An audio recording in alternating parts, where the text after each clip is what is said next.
Entre 77 e 79, houve fechamento de fronteira Brasil e Argentina. Os militares argentinos, Jorge Rafael Videla, queria fazer um projeto nuclear para antecipar a bomba brasileira. A briga era pesada. É claro que o problema é um problema maior no caso iraniano, porque o Irã ameaça todo mundo praticamente, que está nessa região, Arábia Saudita, o Iraque e tal. Mas o entendimento do Brasil não era esse. O entendimento do Brasil é que na hora em que o Brasil consegue chegar a um acordo, por meio do qual o Irã entregaria o urânio baixamente enriquecido para a Rússia, e a Rússia devolveria esse urânio enriquecido e etc., isso geraria paz e não conflito. De novo, é uma premissa discutível, mas o entendimento brasileiro em nenhum momento falou, bom, deixa eu pensar aqui num novo jeito de sacanear Israel. Mas não foi essa coisa que o Irã logo descumpriu? Não foi o Irã que descumpriu, foram os americanos que descumpriram na semana seguinte. Porque o acordo tácito era assim, Lula, Erdogan e Ahmadinejad assinariam um acordo em maio e colocariam em voga, em vigor esse acordo ao longo dos meses de junho e julho. Só que no fim do mês de maio, os americanos votaram uma nova rodada de sanções contra o Irã que descumpria os termos que o Lula tinha negociado com Ahmadinejad. Isso, quem escreveu, aliás, muito bem sobre isso foi o próprio Celso Amorim. Ele tem um livro de memórias em que ele fala disso. Ele até hoje muito rancoroso com a história, porque ele falou, olha, o Brasil conseguiu uma coisa que poderia ter poupado o mundo de mais 4 anos de sanções. E de briga, e de tensão, e etc. Só que os americanos naquele momento não se encontraram, eles se dividiram. A Hillary foi para um lado, o Obama foi para o outro. De todo modo, o que eu quero que vocês compreendam desse episódio é o seguinte, para o Brasil, o que estava em jogo não era Israel, não era o Irã, o que estava em jogo era um problema nosso. E se a gente for olhar para onde o Lula foi, todos esses pontinhos vermelhos são visitas do Lula, né, no Oriente Médio durante os anos que ele foi presidente. De fato, o Lula fez uma política externa relativamente aberta para todo mundo daquela região. Inclusive na Jordânia, quando ele foi lá em 2010, ele chamou os jordanianos de turcos. E comparou os árabes com vendedores de enciclopédia e tal. E todo mundo aplaudiu. Quer dizer, o Lula tem esse problema, né? Ele fala umas coisas, mas... E com relação a Israel e a Palestina, essa foto aqui é uma foto que ela diria por si só, bom, tá vendo aí, ó, o Lula a favor da Palestina e tal. Mas olha como é que fotos enganam a gente. Na mesma viagem em que o Lula estava lá em Ramallah, com o Mahmoud Abbas, ele também visitou Israel. Ele foi a Israel primeiro, inclusive, né? Tudo bem, porque não tem como ir depois. Mas ele foi a Israel primeiro e ele se encontrou tanto com o Shimon Peres quanto com o nosso amigo. Olha a cara dos dois. Olha a cara do Lula em particular, que coisa maravilhosa. Né? Aí foi a cachaça. Pessoal, nessa foi a primeira visita de um chefe de Estado brasileiro, um presidente brasileiro a Israel. O Lula foi até muito bem recebido pelos empresários, ele fez um discurso no Knesset e tal. Teve um problema nessa viagem, e não teve a ver com Yad Vashem, ele foi ao Yad Vashem. Ele colocou, inclusive, uma coroa de flores no Yad Vashem em homenagem do governo brasileiro e tal, às vítimas do Holocausto. Só que ele não visitou o túmulo do Theodor Herzl. A pergunta é por quê? Na época, muita gente condenou a atitude do governo brasileiro dizendo, antissemita, tá vendo? Ou pelo menos antisionista, não gosta... O que acontece? O Netanyahu tinha acabado de assumir o governo, março. Ele assumiu em novembro. De 2009, então... E uma das primeiras mudanças que o governo Netanyahu fez no roteiro dos chefes de Estado e de governo que visitavam Israel foi incluir a visita ao Monte Herzl. Essa visita não era padrão até o Netanyahu assumir. Só que a viagem do Brasil, do Lula e do Celso Amorim a Israel já tinha sido programada desde o começo de 2009. E não estava no roteiro original a visita ao Monte Herzl. Quando o Lula, quer dizer, o Lula nem sabia pessoalmente, quando a entourage diplomática do Lula o levou para fazer o que ele tinha que fazer, jantar com os empresários, fazer o discurso no Knesset, etc., e não passou pelo Monte Herzl, o Lieberman, que era o chanceler, ficou pessoalmente ofendido e falou, esse cara é antissemita. não irei no discurso dele. Tanto que o Israel Beiteno, né, o partido do Lieberman, boicotou em bloco o discurso do Lula no Knesset. Eu acho muito difícil que algum diplomata tenha chegado para o Lula e dito, Lula, olha, tem uma coisa a mais para você fazer aqui, e o Lula falou não. É muito mais provável que o próprio cerimonial tenha dito, olha, infelizmente a gente tem que ir para Ramala e não vai rolar. O problema é que em Ramala, eu acho que foram duas coisas. Uma que o Lula não foi e descumpriu o protocolo, mas isso era uma coisa nova ali. O segundo é, quando o Lula chega em Ramala, na rua de Ramala, começaram a segurar e carregar o Lula, tipo astro de rock, chamando-o de o próximo secretário-geral da ONU. Aí o Lula foi no mausoléu do Arafat, aí botou a coroa de flores no Arafat, etc. Entendeu? Acho que o problema foi menos o fato de o Lula não ter ido, mas o fato da comparação, a maneira como ele foi para os dois. E isso realmente pegou muito mal, ficou estranho, né? Aí a pergunta, o que motivou o Lula nessa brincadeira? Por que ele fez o que ele fez? Eu pessoalmente não acho que o Lula tenha adotado nenhuma posição anti-israelense. As posturas acabaram sendo contra os interesses de Israel, isso é uma outra coisa. Mas o motivo fundamental pelo qual o Lula fez o que ele fez não tem a ver em si com Israel. Existem 3 elementos que explicam o que o Lula fez, com Ahmadinejad, com Bashar al-Assad, com Gaddafi, que são essas 3. Primeiro, o Lula desenvolveu, até pela posição do Brasil, parecida com a do Geisel lá atrás, um gosto por bater de frente com os Estados Unidos. E é curioso porque ele bateu muito mais de frente com o Obama do que com o Bush. Ele adorava o Bush adorava ele, eles se deram muito bem. Bom, não dá para entender. Mas as relações do Brasil com os Estados Unidos pioraram muito entre 2009 e 2010 e isso acabou impactando nas relações do Oriente Médio em geral. Segundo, a coisa do Brasil emergente. Na cabeça do Itamaraty, do Lula, do PT, de quem quer mais que seja, uma pré-condição para que você se credencie como ator global é se colocar no Oriente Médio. É ter opinião sobre o Oriente Médio. O que de fato é verdade. Você não vê nenhum país médio falando de Oriente Médio, mas você vê os países grandes querendo se envolver. A China agora é a próxima que já vai começar a falar. Então pode ser isso também. Agora, eu pessoalmente acredito, de novo, voltando ao ponto lá do começo da fala, que uma das coisas mais importantes que condicionaram a postura do Lula e do governo Lula em geral com relação a Israel foi o chamado repertório permanente da diplomacia brasileira. As posturas que o Lula usou talvez foram até mais vocais, ele aumentou o volume, mas ele não mudou o que elas eram, elas sempre foram as mesmíssimas do começo ao fim. Eu tenho alguns dados aqui, mas isso aqui é bobagem, só para vocês entenderem o seguinte, eu fiz um levantamento de todas as resoluções da ONU entre 1947 e 2013, que trataram de algum tema ligado a Israel-Palestina. Na verdade é Israel-Palestina ou Israel-Golã, porque também... E aqui são resoluções da Assembleia Geral da ONU, que é onde estão os 193 países. O Brasil votou de 966 vezes, ou resoluções que foram votadas nesse período, para vocês terem uma ideia, estou falando de menos de 70 anos, 66 anos. Em 66 anos foram votadas 966 resoluções sobre o tema, o que corrobora... Tem a ver com Israel? Tem a ver com Israel. Israel, Golã, Israel, Palestina. Bom, isso já diz muito sobre o que a ONU fala sobre Israel. Tá. Quase um fetiche, né? É porque não é a ONU, não. É o fato de que a ONU é sequestrada por países de terceiro mundo, árabes, que vão ficar botando essa coisa na pauta. Israel é um só. Árabes são 22. Então tem isso também.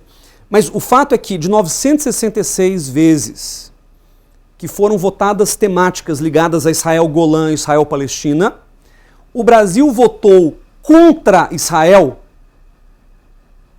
868 vezes.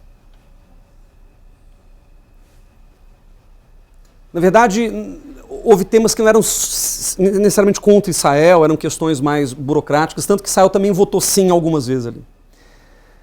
Mas o que eu quero que vocês entendam é o seguinte, Israel e o Brasil votaram da mesma maneira, de 966 vezes coisas votadas, 1 mais 2 mais 39, 42 vezes. Estou pensando de 47 a 2013. O que isso me faz concluir? Esses dados, é claro, eles são maiores do que isso aqui. O Brasil nunca concordou com Israel na Assembleia Geral da ONU. Isso não é de hoje, isso é desde sempre. E o que o Brasil sempre fez foi manter a mesma postura, que eu posso chamar aqui de voto majoritário. O Brasil, pela própria natureza de quem nós somos, o Brasil sempre votou com a maioria. Chamemos como quisermos, Maria vai com as outras. O Brasil sempre votou com a maioria. E a maioria sempre esteve contra Israel. Nas questões de litígio específicas, Palestina, Golã. É isso. Então, se você olha os dados, a gente conclui o seguinte: o Brasil ele não tem nada em particular contra Israel que não seja a própria postura de todo o resto da comunidade internacional também contra Israel nas temáticas em que Israel está diretamente envolvido. São raríssimos os países da América Latina como um todo que têm posições diferentes. Se não me engano, El Salvador vota diferente, Belize vota diferente. Não me perguntem por quê. Então talvez isso aqui nos mostre o seguinte: o Brasil ele vota por inércia. E aí voltando à frase que o André falou no começo, você não dá, a frase é mais mundana do que a que o André falou, você não dá cavalo de pau em Titanic. O Itamaraty e a tradição diplomática brasileira são uma coisa muito pesada, e o Brasil não consegue ficar adaptando votos e tal. Teve um chanceler que tentou mudar voto na Assembleia Geral da ONU, teve um chanceler que quis mudar e não conseguiu. José Serra. Por que não conseguiu? Talvez porque o presidente da República seja libanês. Não sei, mas ele não conseguiu. Não conseguiu e eu conheço quem está lá na ONU e foi uma briga, deu uma briga mesmo. E o Brasil falou, não, a gente não vai mudar o voto. Agora vejam que interessante, lembra que eu perguntei para vocês se a relação do Brasil com Israel melhorou, piorou durante os anos Lula? Olha para o comércio. Isso aqui é o comércio, importações e exportações. Vocês veem que as exportações do Brasil não mudaram muito. Também porque Israel é um país pequeno, tem uma capacidade de absorção de produto pequena. E o Brasil exporta produto agrícola para Israel, né, grandes coisas. Agora, olhem as importações, olha o que o Brasil compra de Israel. Olha o patamar 2000, 2001, 2002. Fernando Henrique, até caindo. Olha o que acontece no governo Lula. Você chega a um pico de 1 bilhão e 200 milhões de dólares em importações no ano de 2008, pré-crise. Aqui vai cair porque é crise de 2008. E vejo que no governo Dilma mantém. E cai ele na frente porque cai para todo mundo. A Dilma arrebentou o comércio com todo mundo lá no final. Mas o fato é que é um comércio muito maior, que inclusive foi potencializado por um acordo que o Brasil propôs aqui, ó, Mercosul-Israel. O primeiro acordo bilateral do Mercosul com um país no mundo. E o governo brasileiro que propôs. Então vejam que interessante, do ponto de vista político, a nossa intuição diz Lula antissemita, maldito, petista. Na prática, a relação ela se deveu em larga medida ao repertório diplomático que não muda. Houve estridências pontuais típicas do Lula, mas dessas aí não tem como fugir delas. Mas olha o que aconteceu com o comércio. O comércio efetivamente ficou muito melhor, para o gosto, aliás, para a alegria de muita gente, inclusive da aeronáutica brasileira, que começou a se beneficiar da tecnologia israelense para aviônicos, etc. O Marco Aurélio Garcia ficou famoso pelo óculos de casco de tartaruga, uma coisa lindíssima, tá vendo? Top, é verdade. Olha só, o Marco Aurélio, ele foi uma espécie de chanceler do B no governo Lula. Isso é inegável, isso a gente sabe, isso... chanceler do B no seguinte sentido, não, chanceler do B no sentido assim, ele foi o segundo chanceler, o lado B, oficioso, não o oficial é o Celso Amorim. Mas olha que interessante, o Marco Aurélio Garcia, e de fato ele era a voz do PT, influenciando decisões do governo Lula em uma série de questões internacionais. Eu já me consultei com muita gente do Itamaraty, faço pesquisa nessa área, etc. O que é consenso entre os diplomatas e o pessoal que trabalhou no governo do PT? O Marco Aurélio Garcia, ele de fato era uma voz estridente e uma voz dissonante em muitas questões, mas praticamente tudo o que ele fazia estava circunscrito à América Latina. O tema dele, ele morou em Cuba, ele gostava do Hugo Chávez, os temas que a gente acha que ele realmente influenciou diretamente, até contrário ao Itamaraty, foram temas América Latina. No caso de Israel, houve 2 episódios. Ataque de Israel a Gaza em 2008 para 2009. E 2014, quando houve o outro ataque, a missão terrestre, em julho, em ambos os casos ele falou. Na primeira vez, 2008, ninguém deu bola, porque a voz dele não era interessante. Quem falava de fato em nome do governo brasileiro era o Celso Amorim. Em 2014, já era uma outra história. Porque a Dilma não tinha diplomacia. Porque a Dilma não tinha diplomacia e porque o chanceler dela, esse sujeito aqui, Luiz Alberto Figueiredo, talvez tenha sido o chanceler mais apagado e mais fraco da história do Brasil. Talvez concorra em termos de falta de noção com o Juracy Magalhães, nosso político, que foi chanceler no governo Castelo Branco, que falou o que é bom para os Estados Unidos é bom para o Brasil. Ninguém fala isso. O Figueiredo era ruim, terrível, nesse sentido. E ele não fazia nada. Então o Marco Aurélio Garcia aproveitou o silêncio do chanceler e falou qualquer coisa, e aí deu um barulho. E foi daqui que veio a história do anão diplomático.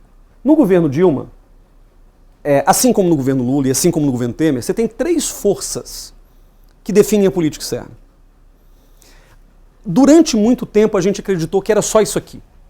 E eu diria que no governo Lula prevaleceu isso aqui, a tradição do Itamaraty. Nosso transatlântico, nosso Titanic.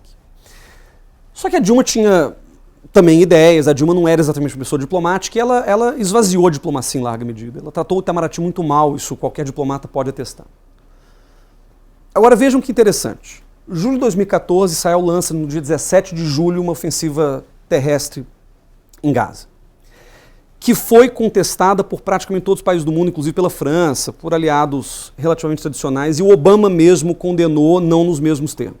O Brasil, quando aconteceu a ação militar, o Brasil escreveu uma nota, e na nota do Itamaraty constava o seguinte: o Brasil condena veementemente a ação militar de Israel, naquele mesmo espírito de que você não resolve terrorismo com o uso da força, etc., com o potencial de matar civis, tal, e igualmente condena os ataques do Hamas na faixa de Gaza contra civis israelenses. A nota original. Isso em off, quer dizer, isso eu ouvi lá de dentro. Não posso contar o santo. O Figueiredo, ele escreveu essa nota, como bom diplomata de carreira. Uma nota equilibrada, bonitinha e tal. O Patriota, que foi o antecessor dele, era até um cara muito... foi a Israel e tal. Figueiredo escreveu essa nota. E essa nota foi entregue ao gabinete da Dilma no Palácio do Planalto. Desse jeito, com esses termos. A nota volta alguns minutos depois, com a parte "e também condenamos os ataques do Hamas", riscado. Com a notinha do lado, publique-se. Quem estava junto com a Dilma no gabinete dela quando a nota chegou? Que achava que era genocídio. E que fez de tudo para que a nota condenasse só um lado e não os dois. E havia uma outra questão também, que é o seguinte: meses antes o Hamas tinha assinado um acordo com a autoridade palestina, com o Fatah, para formarem um gabinete de coalizão nacional. E o governo brasileiro reconhece o Estado da Palestina. O governo brasileiro não poderia condenar o Hamas com o nome Hamas, porque ele estaria condenando um país que ele mesmo reconhece como soberano, chamando de terrorista um país. Então, o governo brasileiro teve que ter muito cuidado para não entrar numa contradição, e preferindo não se envolver na contradição, ele vai lá e risca a parte que não tinha a ver com Israel. Pegou muito mal porque, independentemente de quem tenha feito isso, cortado ou não o termo e tal, o fato é que a nota saiu condenando um lado e não o outro. O governo de Israel ficou absolutamente irado. O Igal Palmor, que era o porta-voz do governo, disse que o Brasil, com aquela atitude, mostrava claramente que era um anão diplomático, que podia até ser grande no comércio, mas que diplomaticamente era ridículo. O Marco Aurélio Garcia falou: quem declarou que o Brasil é um anão diplomático é o sub do sub do sub do sub e não vale nada. E o Igal Palmor respondeu falando que o Brasil devia se preocupar com o 7-1 que tinha levado da Alemanha na Copa no dia anterior do que com essa questão de Israel. Deu uma crise. Dali para frente, a Dilma entendeu o seguinte: não devemos nos meter em temas de Israel. Ela entendeu. Quer dizer, ela constatou que não dava, porque ia ser uma briga interminável. Só que o que acontece? Netanyahu, que não é bobo, sacou isso.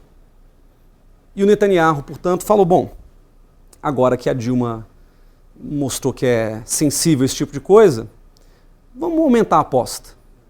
Deixa eu botar um colono como o próximo embaixador de Israel no Brasil. Vocês sabem do caso Dani Dayan, que aconteceu logo depois, isso quer dizer, um ano depois. Quando o governo de Israel, que é argentino, mas é bom, a questão... Não, mas o nosso amigo Ilan Stuman é brasileiro e está na Argentina. Quer dizer, a questão não é essa. Eu acho que a questão aqui é o seguinte. O governo brasileiro jamais aceitaria alguém que representa aquilo que o Brasil luta contra há 50 anos. O Brasil patrocinou a resolução que mandava Israel sair dos territórios ocupados. Como é que o Brasil pode apoiar um cara que defende a ocupação? Esse é o ponto. Quando o governo brasileiro recebeu a nomeação do Dayan, ele recebeu de uma maneira inusitada, que em geral é o seguinte: você manda um documento chamado agrément, você manda um pedido oficial falando o seguinte: olha, este é o meu indicado para ser embaixador no seu país. E o Brasil aceita ou não aceita. Quer dizer, isso funciona para todos os países do mundo. Isso em geral é feito às escuras, você não divulga isso. Só que é o seguinte, o Netanyahu sabia que o Dayan não seria bem recebido no Brasil. Mas talvez o Brasil até aceitasse o Dayan. O problema é que o Netanyahu resolveu fazer a nomeação de uma maneira inusitada, pelo Twitter. O Netanyahu não consultou o governo brasileiro, ele simplesmente nomeou o Dayan oficialmente no Twitter, dizendo, gostaria de anunciar o nome de Dani Dayan, @Dani Dayan, como próximo embaixador do Brasil. O que o governo brasileiro fez? Não foi a Dilma, não. A Dilma, eu pessoalmente acho que ela nem estava sabendo do que estava acontecendo. O Itamaraty chegou e falou, não aceitamos gente nomeada pelo Twitter. Não existe burocracia mais formal e mais picuinha do que o Itamaraty nessas questões. Não aceitamos quem não tenha sido nomeado pelas vias formais. Só que o governo brasileiro não poderia também confrontar Israel e dizer não. O governo brasileiro fez o que diplomacias fazem quando não querem aceitar o nome de alguém. Não fala nada. Espera o nome cair e espera o governo substituir. O problema é que o Netanyahu não quis substituir. Então essa crise, que poderia ter sido resolvida em questão de um mês, ela se arrastou por 8 ou 9 meses. O Reda Mansour, que era o nosso embaixador, quer dizer, o embaixador de Israel aqui em Brasília, ele foi embora. E aí também discute-se por que ele foi embora, mas ele foi embora em dezembro daquele ano, a crise começou em setembro. Mas ele foi embora por motivos pessoais. Então assim, a história toda se desenrolou num contexto em que tudo deu errado. Porque o Reda quis ir embora antes, o Dayan não foi aceito e o Brasil não falou nada. Mas olhem que interessante, logo depois dessa crise do Dayan, durante a crise do Dayan, o Itamaraty lançou uma nota. Uma nota assinada por nada menos que 40 diplomatas de carreira, incluindo Luiz Felipe Lamprey, que tinha sido chanceler do Fernando Henrique, Marcos Azambuja, que tinha sido secretário-geral do governo Collor, gente que não tinha nada a ver com o PT, nada a ver mesmo, dizendo que o Brasil estava correto ao não aceitar o nome de Dani Dayan. A leitura que eu faço é, o que magoou o governo brasileiro, e não foi a Dilma, foi o Itamaraty, foi a maneira como a coisa foi feita. Foi o Twitter. Eu acho que o Brasil até aceitaria o Dayan se a coisa tivesse sido feita pelas vias normais. Eu não acho que o governo brasileiro, por mais incomodado que ficasse com a figura do Dayan, deixaria de aceitá-lo se a coisa tivesse sido feita da maneira normal. E não haveria razão nenhuma para o governo brasileiro escalar essa briga. A Dilma, eu não sei se vocês se lembram, mas no final do ano de 2015, quando essa coisa estourou, a Dilma já estava com um processo de impeachment nas costas.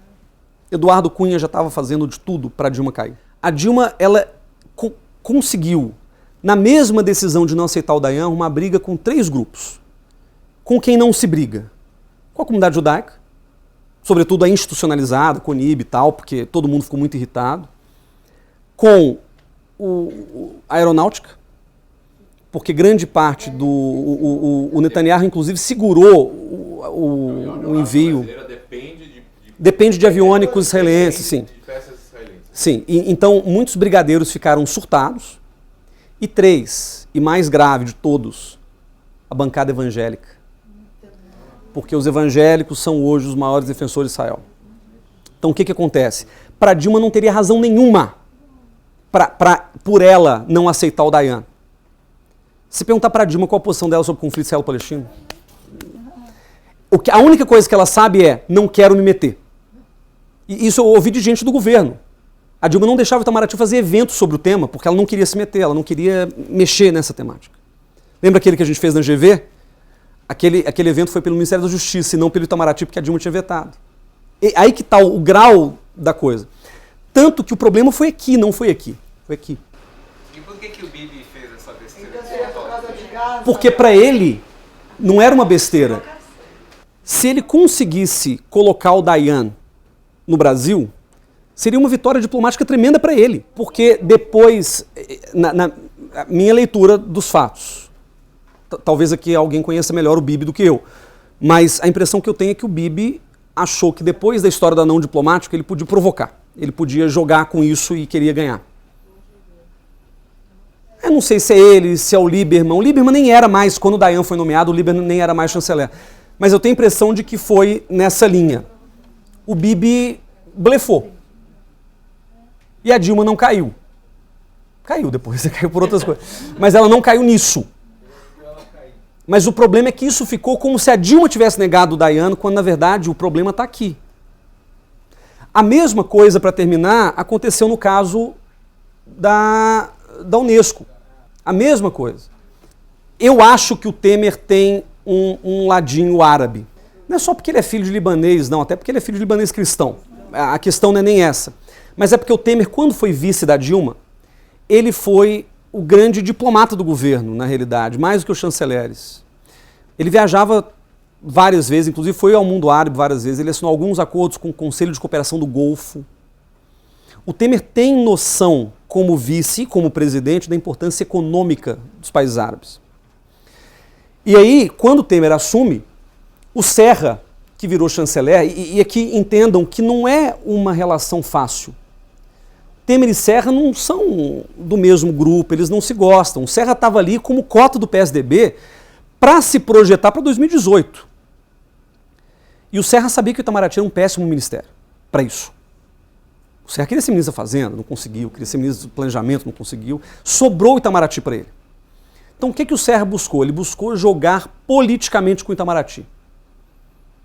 E isso significa o quê? Primeiro, desmontar a política externa do PT, que eu entendo, porque isso dá voto, isso dá recall. E segundo, se aproximar da comunidade judaica, de quem ele já é próximo, e dos evangélicos. Então, a nota do governo brasileiro, poucos dias depois, acho que 2 semanas depois que o Serra tinha virado ministro, dizendo que o Brasil discordava da posição do próprio Brasil na Unesco com relação à temática de Jerusalém, da mesquita de Al-Aqsa, foi uma nota que veio dele para dizer para a comunidade, para os evangélicos, eu vou mudar. Só que o Serra se deu conta, e aí que está o problema, ele se deu conta de que existe um centro de gravidade inercial chamado Itamaraty, do qual ele era chefe, mas não andava na estrutura, que ele não ia conseguir vencer. A crise da Unesco foi aqui. E eu acho que, na realidade, ela foi aqui, contando com uma ajudinha do nosso presidente da República, que não via para ele vantagem nenhuma de o Brasil acenar para Israel, comprometendo a relação com os países árabes. Qual é o exemplo mais tocante nesse sentido? Eu termino aqui. Essas 2 fotos. A primeira foi no velório do Shimon Peres, que o Serra vai a Israel. Inclusive ele foi a Israel num momento delicado, porque acho que teve a coisa da Chapecoense logo no... Não foi logo no velório do Pérez? Não, depois ele foi, mas eu acho que o acidente aconteceu... Eu lembro que teve alguma coisa que o Serra estava em Israel quando aconteceu aqui no Brasil, que ele deveria ter se posicionado, não se posicionou. Mas enfim, o fato é que o Serra nunca negou, desde que ele assumiu a chancelaria, que ele tinha interesse em se aproximar de Israel. Nunca explicou por quê, mas nunca negou. O que o Temer faz?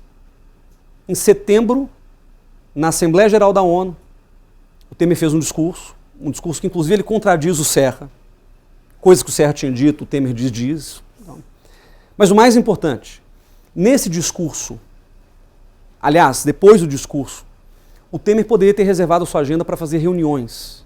Como, aliás, todo chefe de Estado faz. Chega lá na ONU, você tem umas horas, uns dias, para você poder fazer relações. Né? O único chefe de Estado com quem o Temer se encontrou foi ninguém menos que Mahmoud Abbas. A agenda é maleável. A decisão de tirar uma foto com o Abbas e se encontrar com ele como único encontro formal marcado na agenda do presidente na ida a Nova York diz muito sobre o que estava acontecendo. Não me parece coincidência o fato de que isso aconteceu algumas semanas depois disso aqui. Então o Temer queria cortar as asinhas do Serra. Bom, cortou, acabou, né? O Serra não é mais candidato, agora é o Dória. Mas acabou. Mas o fato é que o Temer nunca escondeu que essa postura pró-Israel do Serra não o agradava. E não que o Temer tenha nada contra Israel, a questão também não é essa. A questão é que, pragmaticamente, como presidente da República, mais valem 22 árabes comprando frango e carne halal. Mas os países islâmicos é 57. Se você for somar todos eles, é um mercado infinito. Do que uma relação com Israel que, do ponto de vista do país, para o Serra era interessante, por quê? Porque o Serra tinha pretensões eleitorais. E, de novo, o problema não está na comunidade judaica de 90 mil pessoas, o problema está na bancada evangélica. Isso aqui é uma reunião que o Serra teve com os evangélicos. Isso aqui é uma reunião que o Edir Macedo teve com o Netanyahu. Olha o evangélico Eduardo Cunha com o Netanyahu. Entenderam? Esse é o ponto. Concluo dizendo o seguinte: na história do Dayan, a única figura pública que se manifestou textualmente que fazia parte do governo Dilma e que falou o Dayan tem que ser aceito e tem que ficar, foi ninguém menos que o senador, então ministro, Marcelo Crivella. E o Marcos Pereira, presidente nacional do Partido da Igreja Universal do Reino de Deus, e que hoje é o nosso ministro do Desenvolvimento, Indústria e Comércio Exterior. Voltando às perguntas do começo, a relação do Brasil com Israel é surpreendentemente estável no tempo. Ela é muito mais estável do que a gente jamais achou que fosse. O ponto mais baixo das relações não foi no governo Lula, foi no governo Geisel. Por situações da época também, mas enfim. E se você for julgar friamente, a relação do Brasil com Israel melhorou e não piorou no governo Lula. Ela piorou no governo Dilma. Porque no governo Dilma você tem crise do anão diplomático, você tem a crise do Dayan. Aquilo acontece na Dilma. No governo Lula não tinha nem sombra disso. O máximo de crise foi o Lula não ter visitado o túmulo do Theodor Herzl. Mas, de novo, foi o primeiro presidente da história do Brasil a visitar Israel. E isso significa muito, pelo menos para aquilo que o Brasil entendia que Israel significava naquele contexto. Se alguma coisa vai mudar daqui para frente, eu pessoalmente não sei. Mas a impressão que eu tenho é que a única forma de romper a tradição diplomática do Itamaraty, a única forma de conseguir mudar, porque a única forma de mudar a relação com Israel é mudar isso aqui.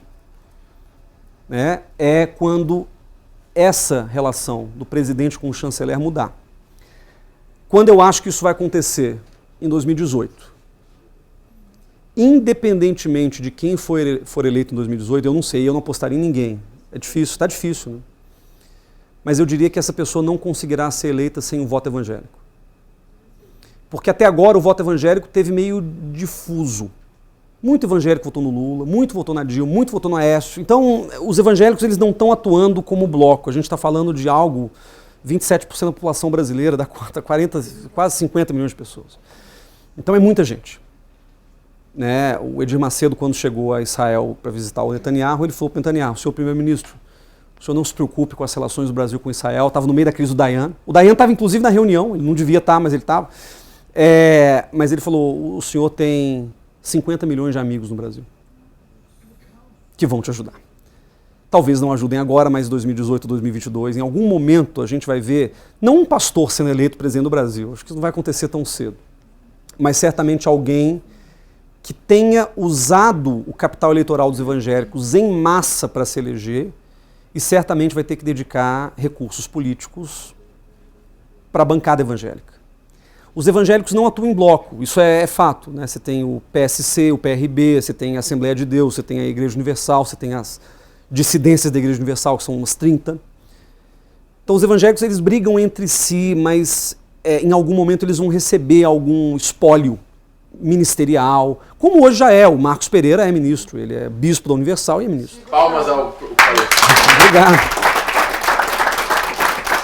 Mas é uma discussão que poderia ir muito longe.